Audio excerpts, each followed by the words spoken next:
tanggapan dari kawan-kawan anggota DPR nanti menjadi bagian yang tidak terpisahkan daripada pertemuan ini. Kehadiran saudara-saudara mampu melelehkan air mata yang duduk di depan saudara-saudara ini. Apalagi yang tadi dari NTT, seorang diri, biayanya pun patungan, sampai biayanya 40 juta. Jadi kalau untuk kepres tadi bagus juga ini masukan. Ini kita sangat prihatin ya. Orang yang sudah berbakti dari mulai berdirinya Kabupaten Nagekeo begitu saja dihapus begitu. Tenaga honorer K2 kita yang September 2015 kalau ini harus betul-betul karena roadmapnya sudah ada. Ini tinggal political will saja. Betul. Karena seluruh K1 udah selesai. Betul, Pak. Yang utang kita ke K2.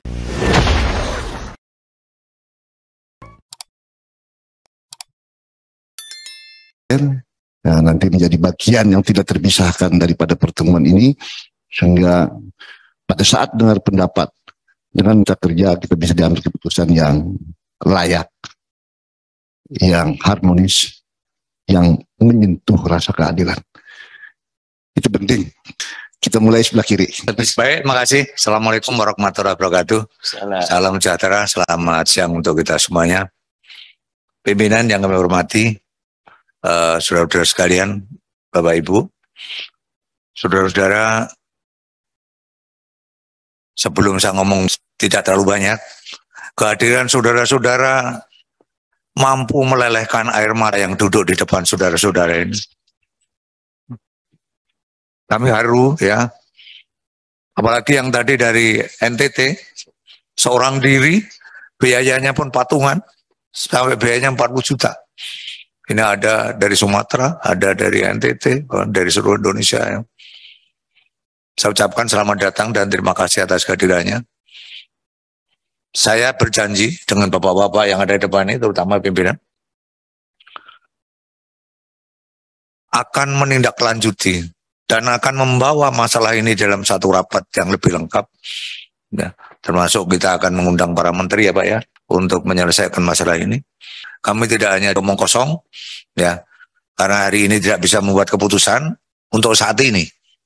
Kami harus memerlukan kehadiran dari beberapa pihak untuk membuat keputusan ini. Tapi yang jelas, mudah-mudahan kehadiran saudara-saudara yang dari jauh sekalipun, yang biayanya 40 juta satu orang, tidak sia-sia. Itu yang janji kami.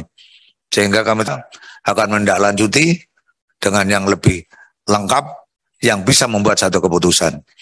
Saya kira ini aja yang kami sampaikan. Ya, terima kasih. Allahumma fiqil amitorik. Assalamualaikum warahmatullahi wabarakatuh.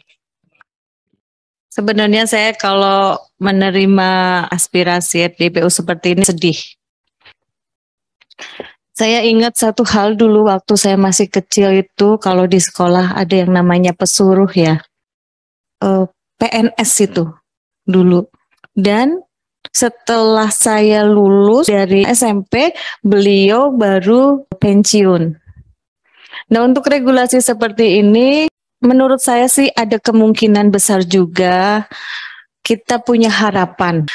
Masalah perjuangan, mari kita perjuangkan bersama-sama. Saya yakin pimpinan-pimpinan kami di Komisi 2 dan semua anggota tidak pernah menutup mata, menutup telinga untuk mendengar, melihat, bahkan kami turun langsung ke masyarakat. Kami di Komisi 2 dengan komisi yang lain bersinergi, kita sudah membentuk pansus. Nah, mudah-mudahan saja nanti pimpinan-pimpinan kami dan para anggota di Komisi 2 dan komisi lain yang berkaitan erat dengan pendataan serta pengangkatan ASN ini mempunyai solusi. Jadi kalau untuk kepres, bagus juga ini masukan kepada kami. Terus kita harus merevisi manajemen, regulasi juga untuk formasi-formasinya. Karena banyak juga sih sebenarnya yang datang ke kami juga. Jadi ketika mereka login ke sistem itu memang tidak ada pilihannya. Jadi mereka bingung. Dan ketua atau pimpinan mereka juga bingung mengarahkan ini mau dimasukin ke yang mana gitu kan. Ini yang saya dengar nih dari laporan-laporan dari luar. Nah, mungkin nanti hal-hal seperti ini kita akan diskusikan bersama. Insya Allah ada jalan. Ya walaupun jalan ini panjang ya, kita tidak bisa menjanjikan cepat. Karena kan per 2023 ini harus selesai sebenarnya. Tapi tidak menutup kemungkinan kita akan perpanjang lagi sampai semuanya bisa selesai. Itu saja dari saya. Ini kita sangat prihatin ya. Orang yang sudah berbakti dari mulai berdirinya Kabupaten Nagekeo begitu saja dihapus, sementara diangkat yang baru lebih dari separuhnya. Apalagi tenaga kependidikan, persis yang disampaikan oleh Budian bahwa tanpa bapak-bapak nggak mungkin proses belajar mengajar itu berjalan lancar, tidak mungkin. Dan bapak ibu guru yang bapak-bapak urus semua proses administrasi daripada sertifikasi dan seterusnya itu, mereka tidak akan bisa lolos mendapatkan sertifikasi tanpa hasil karya atau jeripaya dari kawan-kawan semua. Tetapi kok ini seolah dianggap tidak ada oleh pemerintah, bahkan dianggap mau dibikin sebagai outsourcing. Boleh-boleh saja dibikin sebagai solusi outsourcing, tetapi regulasinya harus lebih jelas bahwa misalnya perusahaan outsourcing tersebut harus mengambil dari bekas tenaga kependidikan yang ada melekat di sekolah itu, sehingga manajemennya saja yang pindah, yang tadinya dari komite sekolah honornya sekarang beralih kepada perusahaan outsourcing. Tetapi saya ragu nanti ujungnya dana apa yang dipakai untuk membayar itu, ya kan? Kalau misalnya mau pakai BOS, apakah dirubah lagi aturan main daripada alokasi dana BOS tersebut itu loh. Ya saya sepakat saja kalau seandainya itu mau dibikin seperti itu, atau lebih bagus lagi kalau seandainya diakomodir di dalam ketentuan perundang-undangan yang berlaku. Sebagaimana disampaikan oleh Budian tadi, 2023 masih ada waktu 1 tahun ya. Mudah-mudahan kita bisa mencarikan solusinya ini. Saya pikir memang ya kita sedih juga sih di negara kita ini ya. Ya kita selalu mengutamakan kepentingan rakyat banyak daripada kepentingan golongan dan kepentingan pribadi. Tetapi kenyataannya 1046 orang karena tidak sejalan barangkali ya Bu Maria, akhirnya disingkirkan, diganti dengan 700 orang dari kelompok sendiri barangkali. Saya nggak tahu ya, ini cuma menduga-duga saja saya. Mudah-mudahan bukan itu alasannya, tetapi mungkin alasan kompetensi. Tetapi harusnya kalaupun alasan kompetensi, harusnya ada kompetisi. Jadi artinya diberi kesempatan kepada 1046 orang tersebut untuk berkompetisi. Tetapi kalau nggak diberikan kesempatan, itu kan benar-benar ketidakadilan. Ya. Di mana sih empati berbangsa dan bernegara ini? Ya benar kata Pak Ketua tadi, pimpinan dan Pak Kamto juga, bahwa ya kita sedih. Bahkan istilahnya kalau di kampung saya itu air mata itu masuk ke dalam, nggak bisa keluar lagi saking banyaknya gitu. Mendengar apa yang keluhan-keluhan kawan-kawan ini. Kita akan mendorong, kita akan upayakan bagaimana supaya aspirasi ini tersampaikan dengan baik dengan instansi terkait. Kalau bisa undang-undangnya masih bisa diperbaiki atau diskresi, ya itu yang akan kita upayakan. Dan batas waktu itu kalau memang ternyata belum selesai persoalan tenaga honorer di seluruh Indonesia ini, mau tidak mau kita harus perpanjang ya Budian ya, supaya benar-benar selesai. Dengan harapan tentunya jangan lagi ada penambahan dari sekarang. Nah yang kita khawatirkan ini begitu kita perpanjang, nambah lagi tenaga honorernya. Nah ini jangan sampai kejadian seperti itu gitu loh. Ya harus di lock dulu yang ada itu yang harus diselesaikan bersama. Saya ingat dulu zaman pemerintahan Pak SBY diharapkan itu selesai gitu ya, tapi mungkin belum selesai pada saat itu, ya diteruskan dengan pemerintahan Pak Jokowi ini. Mudah-mudahan sebelum akhir masa pemerintahan Pak Jokowi ini selesai dengan baik semuanya. Itu yang kita harapkan. Demikian barangkali dari saya, mungkin penutup Bapak kita ini yang sudah sangat tenar di mana-mana ini Pak Mardani. Saya kembalikan kepada pimpinan. Terima kasih. Wassalamualaikum warahmatullahi wabarakatuh. Oke, silakan Pak Mardani. Terima kasih pimpinan rapat. Tepuk tangan dulu buat Pak Depri, Pak Ongko, Budian, Pak Kamto. Ini luar biasa ya. Bismillahirrahmanirrahim. Assalamualaikum warahmatullahi wabarakatuh. Alhamdulillah, Allahumma sholli ala Sayyidina Muhammad. Amma ba'd. Selamat siang dan salam sejahtera untuk kita semua. Perasaannya seperti yang lain campur aduk gitu loh. Bahagia bisa mendengarkan tapi gregetan dengan faktanya ya. Dan kalau dipilah bisa ada 3 faktor pendapat saya. Yang pertama, ada faktor politis dari bupati atau kepala daerah terpilih yang ini sangat tidak terpuji. Boleh saja dia quote and unquote membuka formasi baru, tapi berikan hak kepada yang lama untuk ikut serta. Nah, ini catatan besar. Nah, kami mohon izin buat TA tolong dicatat saat kita ketemu dengan KASN dan Kementerian Dalam Negeri, ini harus diingatkan. Menpan juga 3 tuh, ya Menpan, Kemendagri sama KASN, agar para bupati betul-betul tidak memperlakukan teman-teman pejuang ini seperti lemari ya. Lemari digeser diam, kalau orang enggak, ada banyak buntutnya gitu. Nah, jadi itu poin 1. Poin 2, ini ada kebijakan pemerintah pusat, khususnya teman-teman dari Solok Selatan atau K2 kependidikan, itu 2 dari pemerintah pusat. Yang pertama, memang ada ketidakjelasan dalam bab pembiayaan P3K.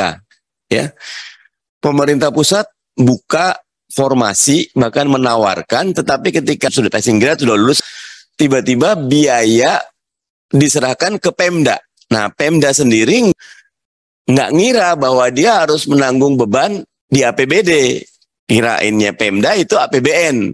Nah, ini harus dijelaskan betul Pak Devri. Nanti saat kita ketemu, kalau perlu kita ngundang Bu Menkyu ya untuk duduk bersama. Buat saya ini salah satu harus ada political will dari Menteri Keuangan. Untuk urusan P3K itu jangan diserahkan kepada Pemda. Kabupaten kota ambil aja buat APBN. Ya. Kemarin kita ingat Pak Devri atau Pak Kamto, Budian, Pak Jokowi di 16 Agustus mengatakan sampai April 2022 ada windfall, dana tambahan APBN karena ekspor komoditas kita bagus 342 triliun. Itu aja harusnya diberikan buat masyarakat. Ya, karena memang teman-teman sudah bekerja ya, tetapi ini harus dibicarakan secara seksama. Nah, yang kedua, untuk kategorisasi tenaga kependidikan. Termasuk nyun sewu tenaga administrasi ya. Sekarang kan ada keinginan meminimalisir. Buat saya rasionya tetap harus ada. Nah, nanti mungkin kita di Menpan, Pak Devri, Pak Ongko, kemudian kita perjuangkan biar ada kategorisasinya.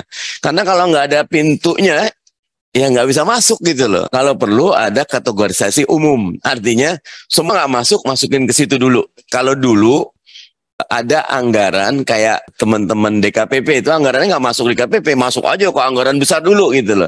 Yang penting anggarannya ada gitu, parkir aja di situ, nanti diverifikasi oleh kementerian lembaga terkait gitu loh. Nah, itu nanti coba kita perjuangkan. Terakhir yang ketiga, kalau menurut saya memang perjuangannya nih kata Budian akan panjang, tetapi karena teman-teman sudah datang, kalau saya suka menawarkan gitu, saya siap bikin surat buat teman-teman di NKKO atau surat mau atas nama pribadi atau apa, saya Mardani Lisera nomor anggota gini mendukung perjuangan dari forum pemuda apa, saya tanda tangani bahwa itu belum tentu kepake gitu, tapi minimal teman-teman ini hasil dari ini sudah, kalau ditandatangani 5 orang ini, wah lebih keren lagi gitu loh. Kita sih ya minimal jauh-jauh 40 juta bawa satu surat. Nah, dengan surat itu teman-teman bisa bikin konferensi pers. Karena ada tantangan kita nanti akan ditanya nih sama wartawan. Kita akan bilang kita perjuangkan memang. Karena teman-teman tidak mencari harta, teman-teman mencari keadilan kok gitu loh. Bukan mencari nggak kerja pengen dapat, tapi ini pekerjaan yang sudah ditekuni agar mendapatkan haknya, dan itu adalah perjuangan keadilan dan wajib kalau keadilan itu diperjuangkan. DPR memang wajib hadir untuk itu gitu loh. Jadi karena itu buat teman-teman yang mau, kalau Pak Kamto mau, Pak Devri mau, kalau saya sudah siap. Kita tanda tangan bersama nih minimal. Terima kasih gitu, pimpinan. Itu udah 5 fraksi gitu. Walaupun kalau usul saya, kalau fraksi kita harus izin minimal personal dulu. Kalau personal enak. Walaupun saya yakin fraksi saya, tapi kan lebih cepat lebih baik. Kasih nomor anggota kita masing-masing, udah gitu. Karena yang teman-teman perjuangan tidak ada yang melanggar hukum. Justru yang teman-teman perjuangkan ingin melaksanakan kewajiban negara. Kalau di undang-undang kan 4 kewajiban negara. Melindungi segenap tanah tumpah darah dan seluruh penduduk warga Indonesia, ya, melindungi segenap bangsa dan seluruh tanah tumpah darah Indonesia, mengajukan kesejahteraan, mencerdaskan ikut serta, itu kan segenap pemuda NKKO berapa tadi? 1000-an, jangankan 1, 1000, jangankan 1001 aja harus diperjuangkan gitu loh. Nah, satu lagi terakhir untuk yang forum pendidik tenaga honorer K2 kita yang September 2015, kalau ini harus betul-betul karena roadmapnya sudah ada. Ini tinggal political will saja. Betul. Karena seluruh K1 udah selesai. Betul, Pak. Yang utang kita ke K2. Utang kita ke K2. Jadi Betul. kesepakatannya Terima kasih, Pak. zaman dulu seluruh K1 K2 diangkat. Nah, K1 selesai, K2 juga sebagian besar sudah selesai. Iya. Ini yang sisa K2 dan haknya mereka untuk diperjuangkan. Terima kasih. Itu dari saya, terima kasih. Assalamualaikum warahmatullahi wabarakatuh. Waalaikumsalam. Terima kasih Pak Mardhani.